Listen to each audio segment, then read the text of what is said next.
Donc les points suivants, c'est les points qui découlent du budget. Donc point 9, rapport du collège communal accompagnant le projet de budget. Donc là, c'est l'explication, le rapport avec ce du budget. Donc avez-vous encore des questions? Pas de questions. Je reviens. Donc l'intitulé du point, c'est budget communal, rapport du collège communal, article L111-22-23 du CDLD. Je pense qu'il est quand même utile de rappeler au collège ce que dit cet article. Le projet de budget et les comptes sont accompagnés d'un rapport.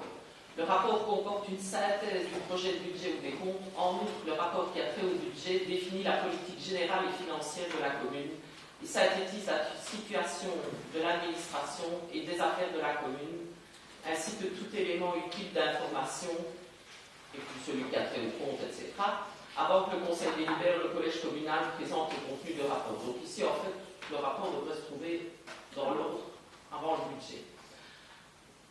Je trouvais aussi une autre petite référence dans le dictionnaire du trait qui est quand même la référence en français. Rapport, c'est un exposé, c'est-à-dire un compte rendu dans lequel on rend compte d'un travail particulier fait par une commission, un comité, faire un rapport sur le budget par exemple. Qu'on se base sur le CDLD ou sur le Lutré, sincèrement, on cherche en vain une politique ou une explication du budget dans ces quelques feuilles. C'est d'ailleurs pourquoi on a tellement de questions sur le budget. Maintenant, vous y avez répondu, je ne sais pas, je pense que chaque échevin a fait une page de contenu pour expliquer le budget. Maintenant, bon, voilà, on est là. Vous pouvez poser encore des questions s'il y en a. Mais non, mais voilà, c'est pour ça qu'on a autant de questions sur le budget, parce que je trouve que le rapport ne permet pas de voir et d'essayer de voir un peu vers où vous allez.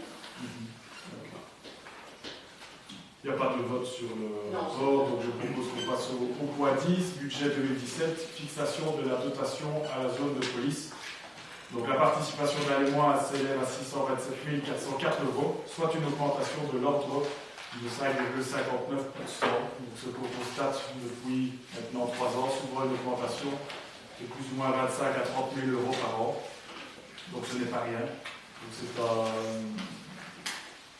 une planification qu'on a décidé au niveau du collège et du conseil de police pour atteindre le cadre légal, donc le nombre de policiers au niveau de la zone Basse-Meuse. Donc c'est ça qui justifie en grande partie cette augmentation du budget de la dotation des communes. Donc je propose qu'on vote le point. Oui. Oui. Oui. Oui. Oui. Oui. Oui. Oui. Oui. Point 11, donc budget 2017, toujours fixation de la dotation à la zone de secours. Donc là, le montant de la dotation s'élève à 178 054 €, soit une augmentation de l'ordre de 15,6%. Faute de phrase. Donc, de nouveau, c'est vrai que les charges de transfert, les dépenses de transfert, pompiers, police, ça nous coûte de plus en plus cher. Là, c'est dû à la création de la nouvelle zone des pompiers, où les communes participent plus. Voilà. Y a-t-il des... Et ça va continuer Oui, ça va continuer à augmenter encore les 2-3 prochaines années, en espérant se stabiliser par après. Donc il y a eu un accord global entre les communes pour que la progression soit justement année par année tassée un petit peu. Donc l'année prochaine, ce sera encore 15% de plus certainement, l'année d'après encore 15%, et puis ça devrait se stabiliser, bien qu'une vision de 3-4 ans, c'est difficile à voir beaucoup plus loin.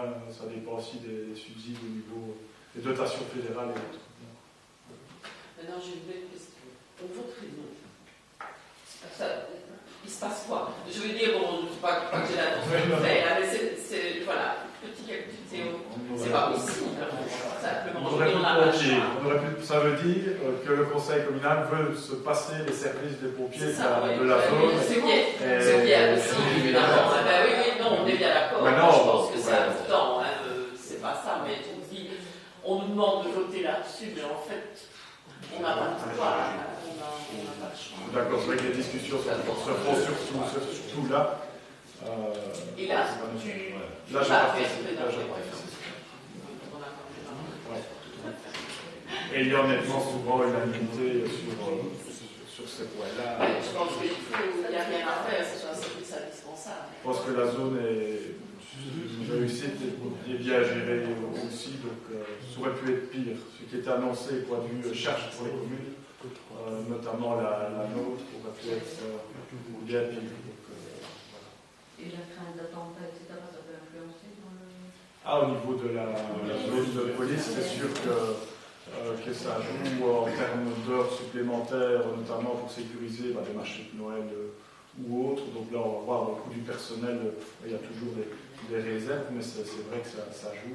Le renforcement en outillage aussi, en outillage en armes adéquates au niveau de la zone de police. Voilà, quand on est au niveau supérieur, les policiers doivent patrouiller parfois par deux, donc il faut presque deux fois moins de travail aussi. Oui. Donc c'est vrai que ça a un impact et ça coûte à la collectivité. Ça, c'est sûr. Je propose qu'on vote aussi alors pour la réponse. Oui. Oui. Oui. Oui. Oui. Oui. Oui. Oui. Oui. Oui. Oui, je vous remercie.